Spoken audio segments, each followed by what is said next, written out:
Pastor meeting की जो स्थल है जहां हम लोग शाम में गए थे, बहुत बड़ा मैदान है। आप देखेंगे स्टेज कहाँ लगा हुआ है। तो मैं खड़े के सोच रहा था कि ये जंगल में इतने लोग आएंगे कहाँ से, इतना बड़ा अरेंजमेंट कर रहे हैं लोग, इतनी बड़ी स्टेज, स्पीकर जो है, दो रैक सिस्टम, बड़ा जैसे मैदान में बड़ी होती है।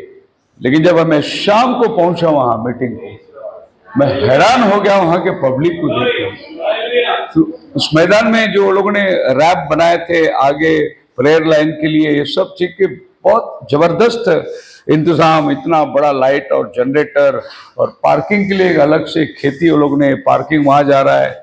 रोड में सब यंग लोग खड़े हैं डायरेक्शन देने के लिए, अंदर जाओ बाहर आओ, और सब रोड में मार्किंग करे, पेन चुना डाले हुए, यहाँ मीटिंग का स्थल है। ब्यूटीफुल। प्रभु का नाम को धन्यवाद हो, सारा महिमा प्रभु को देती। वहां की तैनात देखिए, क्राउड कितने हो, प्रभु ने बहुत आशीष करी, उसका नाम मुबारक हो।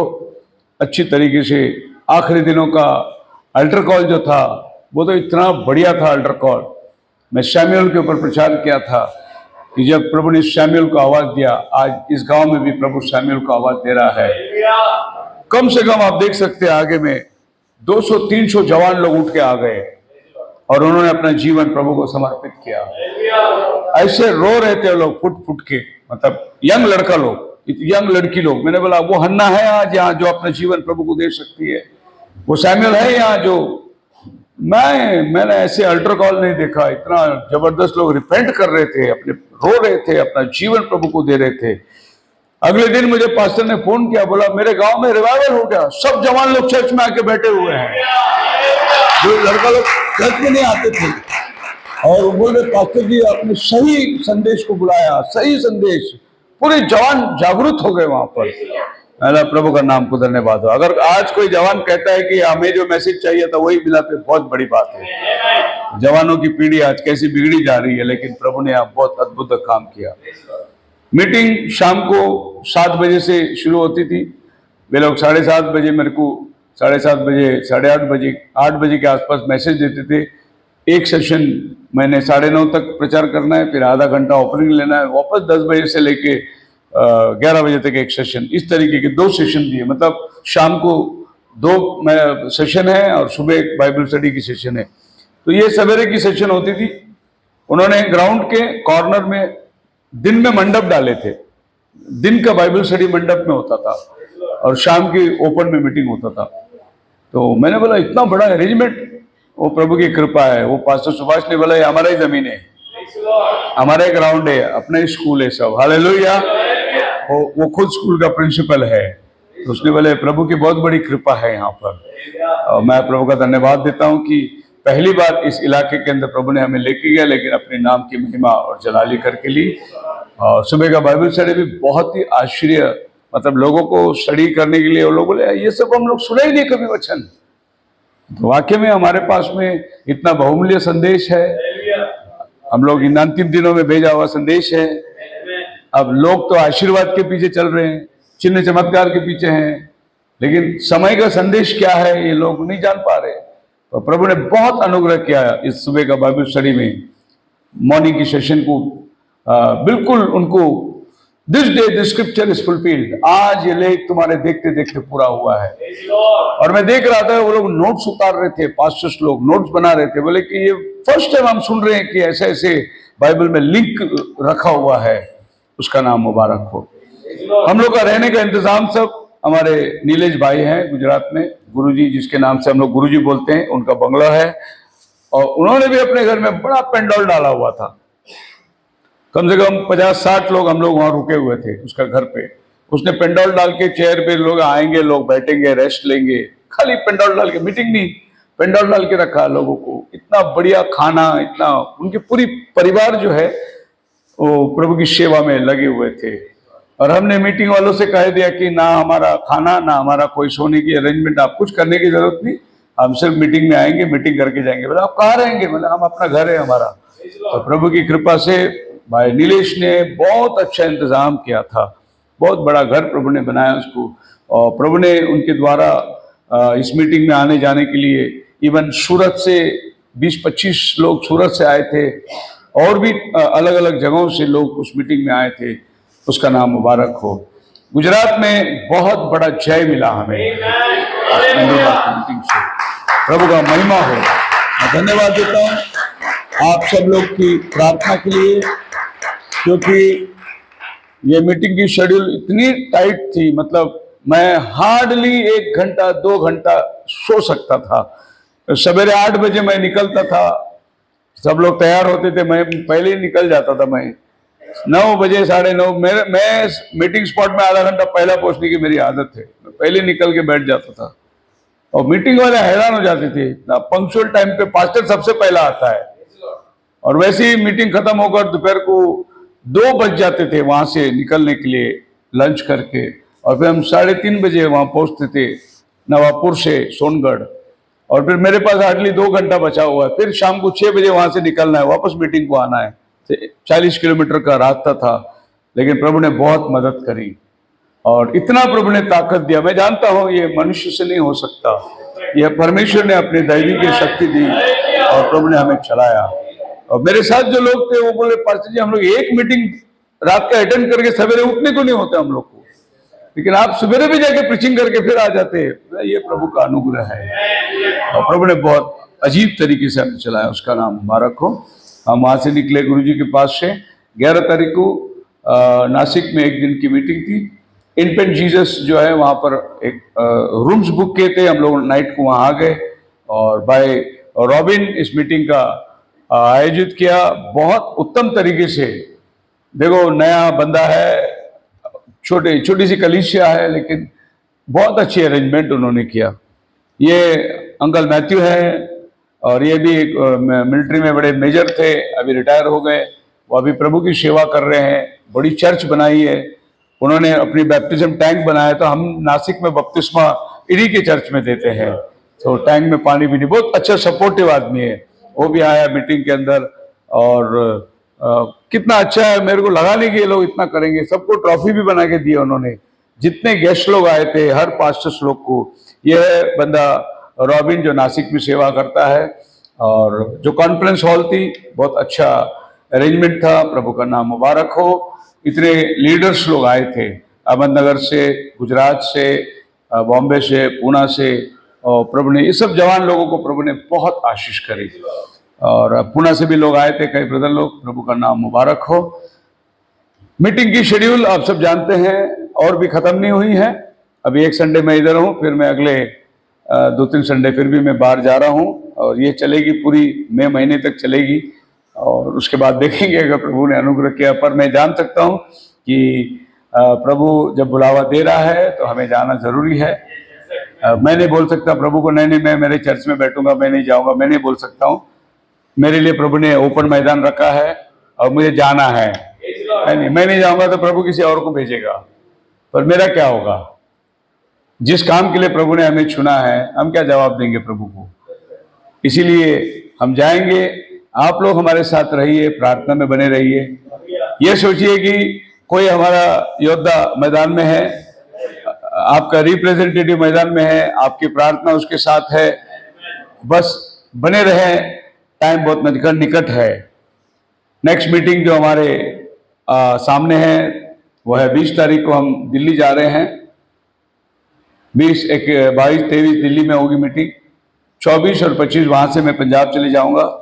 और ये 24 और 25 जो मीटिंग है, 24, 25, 26 की ये मीटिंग जो है वो बंजारी लोग रख रहे हैं। जो लोग मैं आपको बार बार बताया था, एक भटकी हुई जाति है, उनको रहने का घर नहीं है, लेकिन वो सब पैसा कलेक्शन करके बड़ा पैलेस बुक करके वो लोग कन्वेंशन लगाते हैं। वो लोग हर साल वो लोग कन्वेंशन लगाते हैं। तो प्रभु का नाम मुबारक हो। वहां से हम लोग 27 तारीख को मैं पुणे में आऊंगा। और अभी जो मेरा शेड्यूल ऐसा हो गया है जैसे पंजाब से सीधा पुणे एयरपोर्ट, ऐसे ही अभी मैं बीच में कहीं रुक भी नहीं सकता। और ये शेवटचा काला सा संदेश हैंडबिल अभी मैं देखा यहाँ पर। ये 27 तारीख को पुणे में मीटिंग है, आचार्य अत्रे रंग मंदिर, पिंपरी, पुणे। सो आप जाते वक्त हैंडबिल लेके जाइए और आप 27 की मीटिंग में जरूर आना इस ऑडिटोरियम के अंदर। और ये मीटिंग अपने भोसले ब्रदर लोग ने, भोसले काले ब्रदर लोगों ने लगाया है। इसमें बहुत सारे डिनोमिनेशंस के लोग आने वाले हैं। United pastors and leaders trust Daya Sagar Prem, इन्होंने इस मीटिंग का जिम्मेदारी ली है और प्रभु की कृपा है कि काफी बड़े बड़े बिजनेसमैन लोग इस मीटिंग में रहेंगे और ये अंतिम समय का संदेश प्रचार करने का प्रभु ने एक अवसर हमें दिया है। इस मीटिंग के लिए प्रार्थना करिए। 27 के मीटिंग के बाद मेरी सवेरे 3 बजे पुणे से फिर मेरी फ्लाइट है सीधे चंडीगढ़ का, तो 28 और 29 चंडीगढ़ में मीटिंग है। ये 2 दिन एक्चुअली स्पेयर में रखा था मैं, लेकिन वो भी लोगों ने ले लिया तारीख। चंडीगढ़ वाले बोले कि आप पंजाब आके गए, हमें तारीख नहीं दिया, हमें तारीख चाहिए। तो मैंने कहा ठीक है, आप 28 ले लो। वहां से मैं 30 तारीख को अमृतसर जाऊंगा चंडीगढ़ से, और 30, 31 और 1 तारीख ये कतले में मीटिंग है, अमृतसर के अंदर मीटिंग है। इस तरीके से 2 तारीख को हम लोग वहां से निकलेंगे और हम 3 तारीख को बॉम्बे पहुंचेंगे, लेकिन सेम डे 3 तारीख रात को मैं भुवनेश्वर जा रहा हूँ, उड़ीसा जा रहा हूँ, क्योंकि 4 तारीख से उड़ीसा में कन्वेंशन है। और ये कन्वेंशन हाल फिलहाल अभी हम 1 महीने पहले करके आए। प्रभु ने दोबारा वहां पर कन्वेंशन का तैयारी करी है। प्रभु का नाम मुबारक हो। 6 तारीख को मीटिंग वहां खत्म होगी, वहां से मैं जाऊंगा कोरापुट करके एक जगह है, बहुत दूर है वो। उन्होंने लास्ट टाइम मेरे को विनती करी थी आप हमारे इधर आइए, पर मेरे पास टाइम नहीं था। लेकिन मैं उड़ीसा में जाकर एक बात का हैरानी हुई मुझे, बॉम्बे से 3 घंटे में मैं भुवनेश्वर पहुंच गया, लेकिन भुवनेश्वर से खंडमल जाने के लिए मुझे 8 घंटे लगे बाय रोड, पूरा जंगल का रास्ता। और मैं हमेशा नाइट का फ्लाइट लेता हूँ, नाइट में मैं ट्रैवल कर लेता हूँ, दिन में मैं अपना जगह पहुंच जाता हूँ। लेकिन इस बार मैं जब उड़ीसा गया, बोला नाइट का ट्रैवल इधर नहीं कर सकते आप, आपको दिन में ही आना पड़ेगा।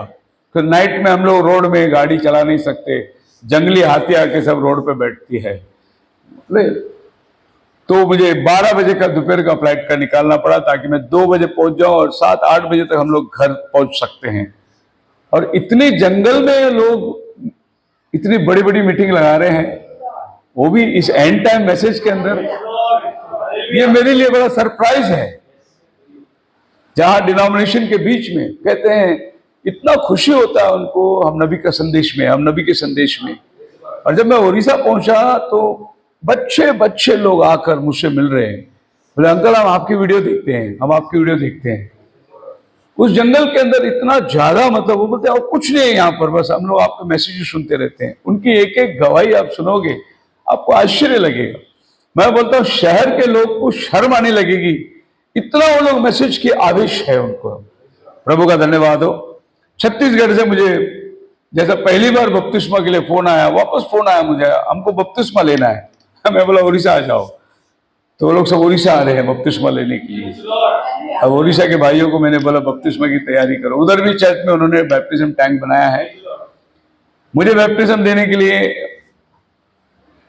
मना किया था, मना के इन द सेंस ऐसा है, बाहर का आदमी आके बपतिस्मा देगा तो कन्वर्शन होता है वो, इसके लिए मैं बपतिस्मा नहीं दिया। मैं संदेश देके मैं बाजू में खड़ा था, लोकल पास्टर को उतर के बपतिस्मा देने बोला, क्योंकि लोकल पास्टर देगा तो कुछ प्रॉब्लम नहीं होगा, लेकिन बाहर से कोई आके देगा तो मैटर, इधर उड़ीसा का हालत है क्योंकि गवर्नमेंट उधर ऐसा है।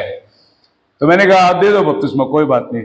वचन लोगों को तैयार करता है नहीं? प्रभु का अनुग्रह है। देखो गाड़ो कोई भी चलता है, यीशु मसीह के नाम से गाड़ना जरूरी है। कोई भी गाड़ो। अभी एक ब्रदर मेरे को नेपाल से फोन किया, बोला पास्टर जी यहाँ बहुत लोग बपतिस्मा के लिए है, मैं छोटा सा सेवा कर रहा हूँ, मैं बपतिस्मा दे सकता हूँ क्या? मैं बोला भाई वहाँ और कोई पास्टर है क्या? बोला कोई नहीं है। मैं बोला दे दो आप बपतिस्मा, क्योंकि अभी आत्माओं का बचना बहुत जरूरी है, और वहाँ उस हालात में परमेश्वर तुम्हें सहायता करेगा। उसका नाम मुबारक हो। और ये सब मीटिंग जो है यूट्यूब के माध्यम से हो रहा है। एक मीटिंग की हैंडबिल आई जो 24 और 25 की मीटिंग है। प्रभु इस मीटिंग को आशीष दे। 1 तारीख की मीटिंग है, और ये सारे मीटिंग के अलावा कल एक और मीटिंग है अंबरनाथ में 17 मार्च के लिए। जैसे एप्रिसिएशन डे रखा हुआ है, ऐसे अंबरनाथ चर्च भी रखी है। आप लोग का स्वागत है, जो लोग आ सकते हैं जरूर आइए। एक और बड़ा चमत्कार प्रभु ने किया, मैं तो उसको चमत्कार ही कहूँगा। लास्ट वीक हमारे अंबरनाथ में चर्च में चलते चलते हमारी प्रोजेक्टर बंद हो गई, और मैं फिर संडे यहाँ आया, मैं बोला यहाँ का प्रोजेक्टर लेके जाऊँ, लेकिन ये प्रोजेक्टर जो है उतना पावरफुल नहीं है। तो मैं बोला प्रभु गुजरात जा रहे हैं, इतना बड़ा स्क्रीन है, इतना बड़ा स्टेज है, कैसे करूँ मैं, मेरे पास प्रोजेक्टर नहीं है। तो क्या प्रभु की कृपा है, मैंने ऐसा ही, हमारा एक भाई है, मेरे को बहुत टाइम पहले बोला था पास्टर जी सेवा में कुछ हेल्प करूं मुझे बताइए। मैंने उसको जैसे एक मैसेज भेजा, humble request brother if possible, yesterday my projector went out of order, I am going to Gujarat, this time I thought of going for a more powerful one। तो मैंने चेक किया नेट में, तो BenQ laser projector जो 4000 luminous का power है, मतलब बिल्कुल थिएटर के जैसा उसका ये है, आउटपुट है। तो भाई को मैंने बोला अगर आप मेरे को मदद कर सकते हैं तो एक प्रोजेक्टर लेके दे दो। उसने मेरे को बोला कौन सा मॉडल चाहिए, मैंने उसको मॉडल नंबर भेज दिया, उसने तुरंत मैसेज भेज दिया, बोला पास्टर जी मैंने पैसा भेज दिया है, आप प्रोजेक्टर ले सकते हैं। 79,000 में प्रभु ने एक नया प्रोजेक्टर दिया हमें, बहुत बढ़िया प्रोजेक्टर। और ये प्रोजेक्टर की मॉडल है BenQ, और यही प्रोजेक्टर मैंने गुजरात में वापरा। जो बहुत बड़ी स्क्रीन लगाए थे गुजरात में, 20 फुट का स्क्रीन लगाए थे, और ये नहीं चलता था 20 फुट के लिए, ये खाली इतने ही चलता है, इतने के लिए। लेकिन प्रभु ने वो भी इच्छा मेरी पूरी कर दी। सेवा के लिए जो कुछ चाहिए, मैं भाई को धन्यवाद दिया, बोले पास्टर जी हमारा प्लेजर है, आप मैदान में खेल रहे हैं, ये हमारा कर्तव्य है कि हम आपको हाथ बढ़ाए। और प्रभु ने ऐसे अच्छे अच्छे विश्वासियों को रखा है, और सब जगह से प्रभु ने। तो मैंने दिल्ली में भाई हमारे एक टेक्नीशियन है भाई अनिल शाह, मैंने उसको बोला भाई देखिए अच्छा प्रोजेक्टर, तो वो जाके डायरेक्ट कंपनी से डील करके 79 यहाँ पर हमारे ऑनलाइन प्रोजेक्ट है, वहाँ पर 72,000 में वहाँ से मेरे को उसने निकाल कर भाई डिक्की के हाथ में उसने दे दिया। और भाई डिक्की वो प्रोजेक्टर लेके गुजरात में पहुंचे, और मीटिंग एक नंबर सक्सेसफुल मीटिंग, प्रभु का नाम बस हम सोच भी नहीं सकते प्रभु इतना बड़ा बड़ा काम करता है, अद्भुत काम करता है, पराक्रमी परमेश्वर है, सारा महिमा गौरव उसको देते हैं। संदेश में जाएंगे हम लोग, और आज की तैयारी देखकर मैं बेहद खुश हूं। आप सबको धन्यवाद देता हूं आपके प्यार और मोहब्बत के लिए जो आप लोग कर रहे हैं। वैसे इन चीजों की जरूरत नहीं है, वैसे हम लोग बर्थडे को मान्यता नहीं देते, लेकिन यह दिन हर साल एप्रिसिएशन डे के रूप में मनाया जा रहा है। इसमें भी ऑब्जेक्शन होगी, अभी पास्टर को बूढ़ा हो गया, अभी का को केक काट रहा है, तो मैंने लास्ट टाइम बोला था केक वीक मत काटो, ऐसी प्रेयर करो, जो भी फंक्शन है रखो, मतलब बोलने वाला बोलते रहेगा, मौका मिलना है लोगों को। अभी आज मैंने 6वां भाग प्रचार किया, 20वीं सदी का भविष्यवक्ता। आदमी ने खाली वो 4था भाग में से एक छोटी सी क्लिप बना के डाला, ढेर सारा पूरा वर्ल्ड में बदनाम कर दिया उसने। मैं सीरीज को चालू रखा हूं, आज 6वां भाग मैंने प्रचार किया। अब ये प्रॉफिट मैसेज का मैं करूंगा प्रचार, 20-25 भाग पार्ट में प्रचार करूंगा, ताकि जो आदमी ने ये क्लिप डाल के सबको सुना है उसको शर्म आनी चाहिए, है नहीं। मैंने देखा था इजराइल के अंदर क्या है, बाजू का पड़ोस का देश, वो लोग कचरा लेके के इजराइल के अंदर फेंकते थे बाउंड्री से। इजराइल क्या करता था मालूम है, यहां से ब्रेड जैम बटर अंडा ये लोग उधर डालते थे। वो लोग कचरे फेंकते थे, इजराइल को गुस्सा आना चाहिए झगड़े के कारण, लेकिन इजराइल क्या फेंकता था, अंडा ब्रेड जाम खाने की वस्तु वो डालते थे, वो भूखे लोग का पेट भरता था। ऐसा वो लोग कचरा डालेंगे, अपन वचन डालेंगे, अच्छी चाल डालेंगे, ताकि शर्मुने आनी चाहिए कि हमने क्या कर दिया। आप लोग प्रार्थना करिए, साइबर वार का टाइम है, प्रिंसिपैलिटीज ऑफ द एयर, हवा में चलने वाले अंधकार की शक्तियों के साथ हमारी लड़ाई है। यही है यूट्यूब, यही है व्हाट्सएप, यही है फेसबुक, अंधकार की शक्तियां जो हवाओं में, इन्हीं के साथ में आज हमारा युद्ध है। प्रार्थना में हमें उठाए रखे। जाएंगे हम लोग संदेश में, जो वचन को हमने पढ़े थे इसी वचन के ऊपर हम लोग गौर करेंगे। जितने हथियार के लिए बनाए जाए उनमें से कोई सफल न होगा, और जितने लोग मुद्दई होकर तुझ पर नालिश करें उन सबों से तू जीत जाएगा। यहोवा के दासों का यही हाल होगा, और वे मेरे ही कारण धर्मी ठहरेंगे। यहोवा की यही प्रभु इस पढ़े के वचन को आशीष दे। तीसरे दिन लिटरली मैं इतना ड्रेन हो चुका था कि मैं बोल ही नहीं सकता था। मालूम नहीं क्या हुआ उधर कि मेरा गला बैठ गया पूरी तौर से, और जैसे हम लोग घर में बैठ के बात करते मेरे मुंह से आवाज ही नहीं निकलता था। हम लोग सोचे पाचो शाम को क्या करेंगे आप, बिल्कुल इतना ही आवाज था मेरा। स्टेज में चढ़ेंगे प्रभु देखिएगा मीटिंग होने के लिए, और जब मैं स्टेज में चढ़ा वचन पढ़ा, प्रभु ने आवाज को खोल दिया मेरा पूरा मैसेज होने तक। हाँ इतना है कि मैं अल्टर कॉल नहीं गा सका, और मेरी अपनी कमजोरी थी। मैंने बैडिकी डैनी को अल्टर कॉल के लिए आगे बुला दिया, लेकिन प्रभु ने बहुत काम किया, प्रभु का सहायता है। आज का संदेश में लेना चाहता हूं the purpose of God in your life. परमेश्वर की आपके जीवन के प्रति जो योजना है वो पूरा करेगा। Hallelujah.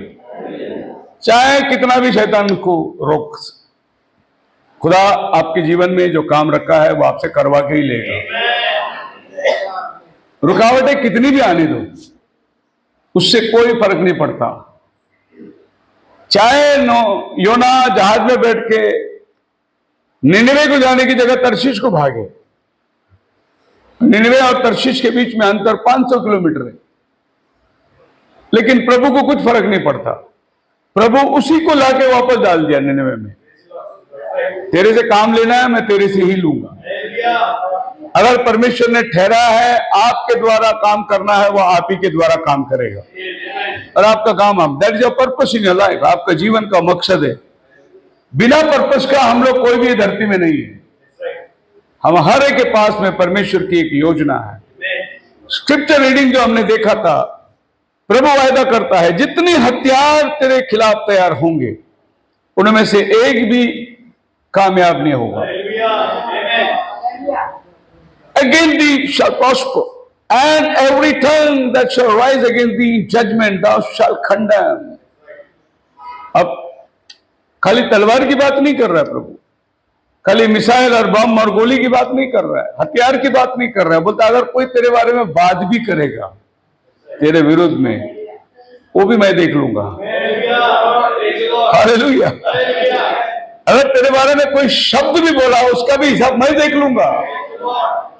This is the heritage of the servant of the Lord. और परमेश्वर का दासों का यही भाग है। ये प्रभु ने हमें ठहराया है, ये हमारा भाग है, ये हमारा पोर्शन है। जो पोर्शन प्रभु ने आपको अलॉट करके दिया है, और इसमें आपको ही खेलना है। आप ये काम किसी और से नहीं करवा सकते। ओ मैं ऐसा हो सकता है कि आज मेरी तबीयत खराब है, भाई डैनी आप कन्वेंशन में प्रीच करो, नहीं बोल सकता मैं। वो मेरा ही काम है, मेरे को ही करना है। मैं अपना काम रिप्लेस नहीं कर सकता, मैं सब्स्टिट्यूट नहीं बेच सकता, मैं किसी और को मेरी जगह खड़ा नहीं रख सकता। जहां मुझे खड़ा रहना है उधर मुझे ही खड़ा रहना है, बाकी चीज परमेश्वर संभालेगा। जितनी हथियार तेरे हानि के लिए ठहराए गए हैं उनमें से एक भी कामयाब नहीं होगा। एक छोटे सा पिक्चर में आपके सामने रखा है, या गोलियां कहां है, उसके पास में भाला है, ढाल है, बर्छी है, तोप है, झिलम पहना हुआ है, जूती पहना हुआ है लड़ाई का। इतना हथियार लेके वो डेविड के पास आ रहा है। डेविड के पास एक भी हथियार नहीं है, उसके पास खाली एक गोपन है जो पक्षी और जानवरों को हाँकने का एक छोटा सा गोपन है। चार भेड़ बकरी अगर इधर उधर भागते रहे तो पत्थर घुमा के फेंकता होगा बकरी को लाइन पे लाने के लिए, इतना ही है उसके पास। लेकिन गोलियत के पास में हथियारों से भरा हुआ है, लेकिन एक भी हथियार तेरे विरुद्ध में नहीं चलेगा। क्या परमेश्वर ने अपने वायदे को पूरा करके बताया या नहीं बताया? क्या डेविड हारा वहां पर? नहीं, डेविड सामना करने के लिए खड़ा हो गया। The definition of weapon is anything designed to inflict harm, and the word prosper means to succeed. जब बाइबल कहती है कोई हथियार, हथियार का मतलब यह है, हथियार हमेशा सामने वाले को हमला करने के लिए, मारने के लिए जो बनाया जाता है वही हथियार है। बंदूक बनाई गई खुद को गोली मारने के लिए नहीं बनाई गई, सामने वाले को मारने के लिए बनाई गई। हथियार का मतलब ही है सामने वाले का हमला करने का। है नहीं। अपने खुद के लिए कोई हथियार नहीं बनाता, मेरे को मारने के लिए हथियार नहीं। हथियार हमेशा सामने वाले को मारने के लिए बनाता है। और इसकी डेफिनेशन जो है, it's inflict harm to the other person. It is God himself created one who create the weapons. खुदावन खुद इस चीज की तैयारी किया है। He will see to it whatever weapons are wielded by Israel's enemy would be ineffective against them. तुमको जैसा हथियार बनाना है हथियार बना लो, इज़राइल के प्रति तुम्हारा कोई भी हथियार नहीं चलेगा। It will be ineffective. वो काम ही नहीं करेगा। बोलो hallelujah. So no weapon shall prosper. In saying no weapon formed against you shall prosper. मतलब कोई हथियार तुझ पर कामयाब नहीं होगा। शैतान बहुत सारी योजनाओं को लेकर आता है, स्कीम्स को लेकर आता है, आपके रास्ता रोकने के लिए, आपको निराश करने के लिए, आपको हताश करने के लिए। But God promises the people of Jerusalem that no enemy will be able to produce successful weapons against you. आज इज़राइल के विरुद्ध में कितना हथियार तैयार करके चला रहे हैं, एक भी हथियार कामयाब नहीं हो रहा है। कारण प्रभु ने वायदा किया है कि इज़राइल के विरुद्ध में कोई हथियार नहीं चलेगा। हालेलुया। चाहे पूरी दुनिया उसके तरफ में उलट के खड़े हो जाए, लेकिन प्रभु इज़राइल के साथ खड़ा हुआ है। आप देख सकते हैं कितनी मिसाइलें दागे। ईरान ने एक रात में 200 मिसाइल भेजा, लेकिन एक भी आदमी नहीं मरा इज़राइल के अंदर। और जो बेचारा घायल हुआ वो भी फलिस्ती था। प्रभु कैसा रक्षा करता अपने वायदे। उसने कहा इज़राइल को मैं रक्षा करूंगा, यानी वो करने वाला परमेश्वर अपने वायदे में पक्का है। The definition of weapon is anything that design to inflict harm. It is God himself. Now the final battle, prophet बोलता है, this promise will see its ultimate fulfillment in the millennium kingdom of Christ. After Christ, enemy of Israel is Armageddon. Revelation chapter 16 verse 16 में अर्मगिदोन की लड़ाई आती है। और profit बोलता है, बहुत अच्छी स्टार्ट प्रॉफिट बोलता है, इस बात को गौर करिए, पढ़िए। और उन्होंने उनको उस जगह इकट्ठा किया जो इब्रानी में हर मगिदोन कहलाता है। सातवें स्वर्गदूत ने अपना कटोरा हवा पर उड़ेल दिया जी, और मंदिर के सिंहासन से यह बड़ा शब्द हुआ, हो चुका। फिर बिजलियां चमकी और शब्द और गर्जन हुई। और now the fourth seal message के अंदर प्रॉफिट बोलता है, now the battle started in heaven and it will be finished on earth. जो युद्ध स्वर्ग में शुरू हुई वो पृथ्वी पे खत्म होगा। Praise the Lord, hallelujah. जो स्वर्ग में शुरू हुई, आपको मालूम है लड़ाई कहां शुरू हुई? इज़ाया चैप्टर 14 के अंदर आप देख सकते हैं लूसीफर किस तरीके से बगावत किया, परमेश्वर के सिंहासन पर चढ़कर बैठने की कोशिश करी, वहां से वो फेंक दिया गया, लड़ाई उधर शुरू हुई। वो लड़ाई को उसने आदम के वाटिका में लेके आया। उसी लड़ाई से उसने पृथ्वी के सारे जानवरों को, बड़े बड़े डिनोसॉरस प्राणियों को उसने हत्या करी। वही लड़ाई उसने मानव जाति के ऊपर थोप दिया, और आज उसी लड़ाई के अंदर हम लोग इस नफरत की दुनिया में जी रहे हैं। एक बहुत बड़ी युद्ध में हम लोग चल रहे हैं। ये लड़ाई शुरुआत उधर हुई थी, और ये युद्ध वहां शुरू हुई, लेकिन खत्म धरती में होगा, ऐसा प्रॉफिट बता रहा है। लड़ाई शुरू हेवन में हुई थी, खत्म धरती में होगा, क्योंकि अर्मगिदोन लड़ाई के साथ साथ प्रभु शैतान को बांध कर गड्ढे में डाल दिया जा रहा है। ये वहां से गिरा हुआ आदमी है। जब प्रभु ने इसको नीचे फेंका तो प्रभु उसको ऊपर से नीचे लड़ने के लिए नहीं आया। प्रभु बोला तेरा लड़ाई का एक टाइम रखा हुआ है, और वो टाइम पे प्रभु खुद उठकर उसको बांधता है। रेवलेशन चैप्टर 20 वर्स 1-2 पढ़ेंगे। एक बहुत बड़ा जंजीर आसमान से एक फरिश्ता नीचे लेके आके शैतान को बांध रहा है, और अथाह कुंड के अंदर डालकर उसको बंद कर दिया जा रहा है। यही लड़ाई वहां शुरू हुई थी, और उस समय से लेकर आज तक ये लड़ाई लड़ रहा है। 6000 साल तो खाली हमारे मानव के इतिहास में, लेकिन इससे पहले वो गिराया गया था। लेकिन ये 6000 साल वो ये युद्ध लड़ रहा है। और प्रभु का क्या वायदा अपने बच्चों के साथ है देखना, उसको कितना भी हथियार बनाने दो, तुम्हारे विरुद्ध में उसका कोई हथियार नहीं चलेगा। ये प्रॉमिस प्रभु ने आदम से लेकर आज तक आपके और मेरे साथ बनाए रखा हुआ। हम हार नहीं सकते उससे। शैतान का कोई योजना आपको नहीं हरा सकता। He is defeated. प्रभु यीशु मसीह स्वयं नीचे आकर क्रूस का बलिदान हुआ, गाड़ा गया, तीसरा दिन मुर्दों में से जी उठा, मौत के ऊपर जय पाया उसने। अब मौत के ऊपर जय वो आपको और हमको दिया उसने, कि हम जो पहले आदम में मरते हैं, दूसरे आदम में हम जिए। लेकिन एक और बड़ा मलयुद्ध बाकी है, वो अरमगेदोन के साथ साथ वो लड़ाई खत्म होती है। शुरुआत स्वर्ग में हुई, खत्म धरती पर हुआ।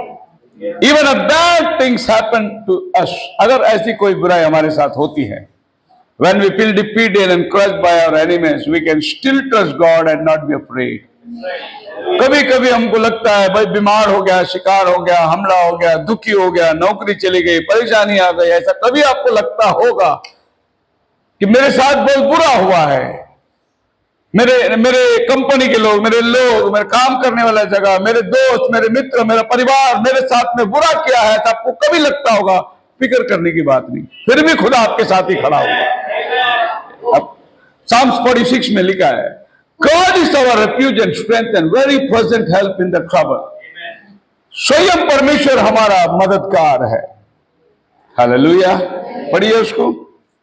परमेश्वर हमारा शरण स्थान और बल है, संकट में अति समझ से मिलने वाला सहाय जी। इस कारण हमको कोई भय नहीं जी। चाहे पृथ्वी उलट जाए जी। और पहाड़ समुद्र के बीच में डाल दिए जाए, जी। चाहे समुद्र गरजे और फेंक खाए और पहाड़ उसकी बाढ़ से कांप उठे। परमेश्वर हमारा रेफ्यूज शरण स्थान है। हमारा कोई कुछ नहीं बिगाड़ सकता। Praise the Lord. परमेश्वर हमारी रक्षा करने वाला है। अगर प्रभु कितना बड़ा आश्वासन देता है आपको। हमारा ये मलयुद्ध ये मांस और लहू का नहीं है, अंधकार में उड़ने वाली शक्ति के साथ हमारा ये बहुत बड़ी लड़ाई है। हालेलुया। मैं इस वचन के साथ साथ आपको 2-3 और उदाहरण देकर आज के संदेश को वाइंड अप करना चाहता हूं, क्योंकि प्रोग्राम जो है बहुत बड़ा है। Therefore will not be feared, though the earth be removed, though the mountains be carried in the midst of the sea, though the waters thereof roar and be troubled, though the mountains shake with swelling. और David जितना कठिन बातों को रख सकता है उतना कठिन बातों को उसने रखा। वो कहता है कि अगर पहाड़ भी उखड़ के समुद्र में जाके गिरे, समुद्र फेन उठाए यानी सुनामी उठाए, तो भी मैं नहीं डरूंगा, क्योंकि प्रभु मेरा शरण स्थान है। मनुष्य से इम्पॉसिबल थिंग को डेविड मेंशन कर रहा है। अगर पहाड़ भी उखड़ के समुद्र में गिरे तो भी मैं नहीं डरूंगा, क्योंकि परमेश्वर मेरा शरण स्थान है। No evil come unto you, prophet कहता है नो टाइटल मैसेज के अंदर। And remember, no matter how great the distress is, Satan cannot take your life until God finished with you. कितना भी बड़ी आफत आप पर आए, डॉक्टर ने कह दिया है बस 1 घंटा जिंदा रहेगा, डॉक्टर ने कह दिया, फिर भी डरने की जरूरत नहीं है, क्योंकि जब तक प्रभु अपना मकसद को पूरा नहीं करता आप मरने वाले नहीं है। Not going to die. वो अपना पर्पस को करके लेगा आपके साथ, वो आपको छोड़ेगा नहीं। आप उसके हाथ में एक बहुमूल्य चीज है, उसके पर्पस के लिए आप ये धरती पे आए हैं। मैं प्रभु का धन्यवाद देता हूं कि प्रभु ने स्वर्गीय राज्य का सुसमाचार के लिए मुझे चुना। अपने आप को मैं सौभाग्य समझता हूं कि धरती में अगर कोई काम मिला है, इससे बड़ा काम और क्या हो सकता है। जो मेरा सृष्टिकर्ता की महिमा करूं मैं, उसके बारे में लोगों को जाकर बताऊं, और क्या काम है बड़े से। मैं इस काम में बहुत खुश हूं। 2 भूखा रहना पड़ेगा तो भी खुश हूं, नंगा रहना पड़ेगा तो भी खुश हूं, मार खाना पड़ेगा तो भी खुश हूं, क्योंकि परमेश्वर मेरे साथ है। उसके पर्पस के बगैर कुछ नहीं हो सकता। सर के बाल तक गिने हुए हैं, तो मैं इस बात का फिक्र ही नहीं करता बाल झड़ रहा है। कोई कोई मेरे को देख के बोलते हैं, मेरे वाइफ भी मेरे को कभी को बोलते पूरा टकला हो गया बोलते हैं। मैं चिंता नहीं करता, क्योंकि जितना बाल झड़ गया सब वापस लगने वाला है। बाल भी गिने हुए हैं, स्क्रिप्चर का वायदा है। Praise the Lord. मैं अभी अभी देखता हूं लोग इस एंड टाइम मैसेज के अंदर रिटायर हो गए, रिटायर होके 10-10 साल हो गए, मतलब 60 में रिटायर हुए, 70 में हुए, अभी भी काला घना बाल रंग के पुलपिट में खड़े हैं। समझ में नहीं आ रहा है कि वो कैसे उस औरत को बोल सकते हैं लिपस्टिक मत लगाओ, मेकअप मत करो, ब्यूटी पार्लर में मत जाओ, और खुद डाई लगा के स्टेज में खड़ा है। मैं फिक्र नहीं करता कि बाल कितना सफेद हो, कितना क्या, कुछ नहीं, कोई फर्क नहीं पड़ता। जैसा तुम है प्रभु अपना पर्पस को करके ही लेगा आपके साथ। आपके मेकअप पे प्रभु जाता ही नहीं, आपके पढ़ने लिखने में प्रभु जानता ही नहीं, क्योंकि बाइबल बोलता है कि तो अपनी शक्ति, अपनी बुद्धि, अपनी संपत्ति पर घमंड मत करना। घमंड करने का कोई विषय है तो तू मुझे जानता है। There is nothing can happen unless God permits it. It's the word of God, final. खुदा ने कह दिया मतलब फाइनल है वो। आसमान पृथ्वी टल जाएगी, उसकी बातें कभी न टलेगी। कुछ भी तेरा कोई नहीं बिगाड़ सकता। अगर खुदा ने ठान लिया है तेरा काम प्रभु तेरे हाथ से ही कर। There is no evil can come unless God permits. गिर गया, मार लग गया, फिर भी उठो, प्रभु को बोलो धन्यवाद, तेरी अनुमति के बगैर ये हो नहीं सकता। और तूने किया है तो मुझे कुछ अवसर दिया है, टाइम, कुछ ना कुछ मेरे जीवन के अंदर तेरा महत्व है। Just take it as the purpose of God can fulfil in your life. कुछ भी धोखा हो गया, बच्चे छोड़ के गए, पत्नी छोड़ के गया, माँ बाप छोड़ के गया, दुनिया छोड़ दिया, तो भी सोचो there is the purpose behind it. इसके पीछे भी कोई कारण होगा। And it's for your good because he is working. और ये आपको भलाई के लिए। जिंदगी में ये बात जानना बहुत जरूरी है कि ये जो हो रहा है ये मेरे साथ भलाई के लिए हो रहा है। चाहे वो दिखने में बुरा हो, लेकिन वो भलाई के लिए हो रहा है। He could not drown Noah in the flood until the purpose of God been finished. नोहा को वो तब तक ऊपर बनाए रखेगा जब तक पानी सूख ना जाए। उसका बोट को वो डूबने नहीं देगा। बाकी सारी दुनिया डूब गई, लेकिन नोहा का बोट नहीं डूबेगी। The purpose of God. उस फैमिली के प्रति उसका वायदा है। एक धर्मी परिवार पर उसकी नजर गई और उसने बोला धर्मी को मैं अधर्मियों के संग कभी नहीं नाश करूंगा। ये उसका पर्पस था, उसने प्लान बनाया। He could not burn up the Hebrew children until the purpose of God be finished. राजा ने कहा हाथ पैर बांध दो इनको, अग्नि को, भट्टी को 7 बार तपाओ, इनको फेंकते ही वो राख हो जाएंगे। That was not God's purpose. खुदा का पर्पस था ये अग्नि में जाकर ये साबित करेंगे ये जो खुदा को मानते हैं वो जिंदा है। And they were ready. Shadrach Meshach Abednego तैयार है भाई जाने के लिए। अगर गॉड का पर्पस ही ये है कि हमको भट्टी में जाना है तो जाएंगे हम। उन्होंने राजा को क्या बोला पता है? हे राजा, हमारा परमेश्वर तेरे हाथ से हमें बचा सकता है। अगर वो नहीं भी बचाए तो भी हम नहीं पीछे हटने वाले हैं। क्या उसका पर्पस है मालूम नहीं। तो वो अग्नि उनको मतलब एक बाल तक नहीं जला सकती है। परमेश्वर का योजना है। अगर प्रभु का योजना है तो आग में जाना है तो जाके आओ तुम, कोई फिक्र नहीं। अगर परमेश्वर ने तुम्हें आईसीयू में भेजा है जाके आओ, प्रभु है उधर तुम्हारे साथ। तुमको फिक्र करने की जरूरत नहीं है। लेकिन उसके पीछे प्रभु का एक महान कार्य है। He could not kill Job with boils and troubles until the purpose of God be finished. अय्यूब को शैतान ले आकर एक के पीछे आफत को, उसके धन संपत्ति को निकाला, उसके बीवी बच्चों को मार डाला, उसकी बीवी को उसने घर से निकालने को मजबूर कर दिया। उसकी बीवी बोले धिक्कार तेरा परमेश्वर को, कहां गया तेरा परमेश्वर। अब उसके संसार में कोई नहीं।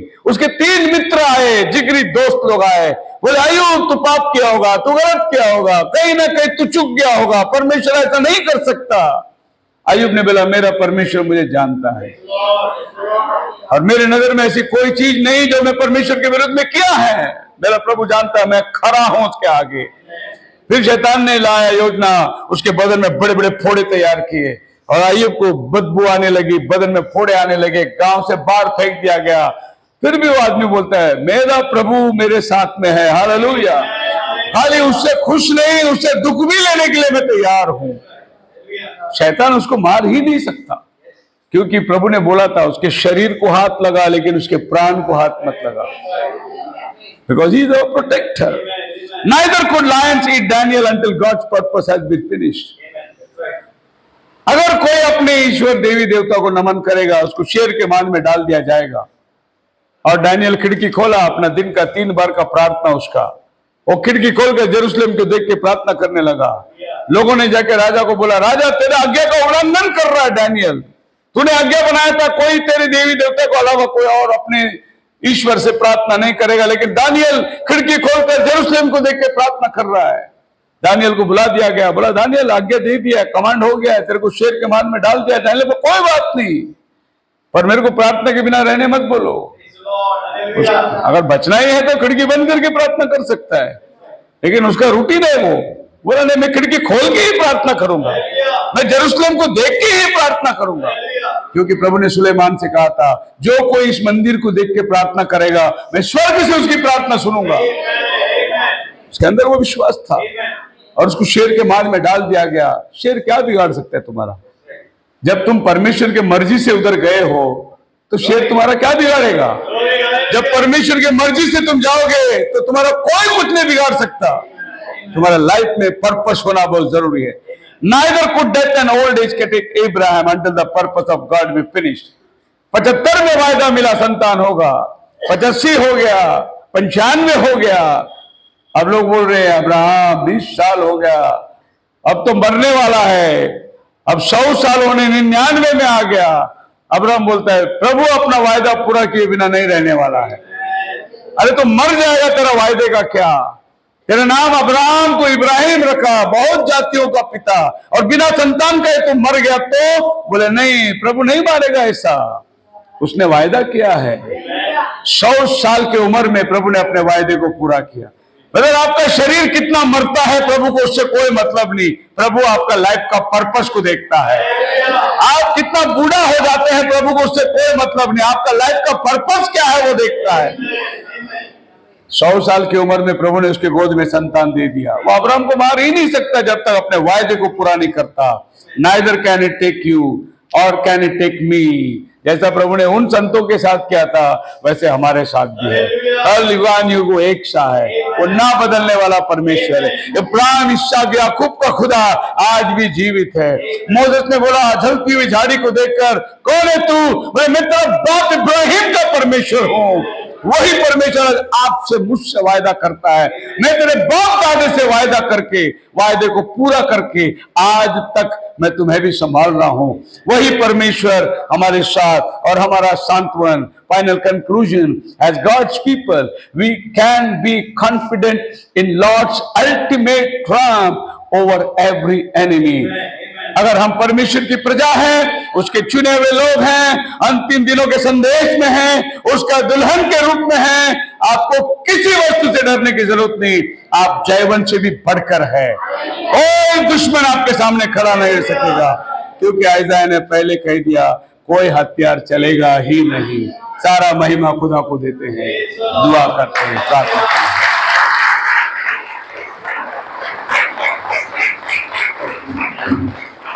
सब लोग खड़े हो जाएंगे।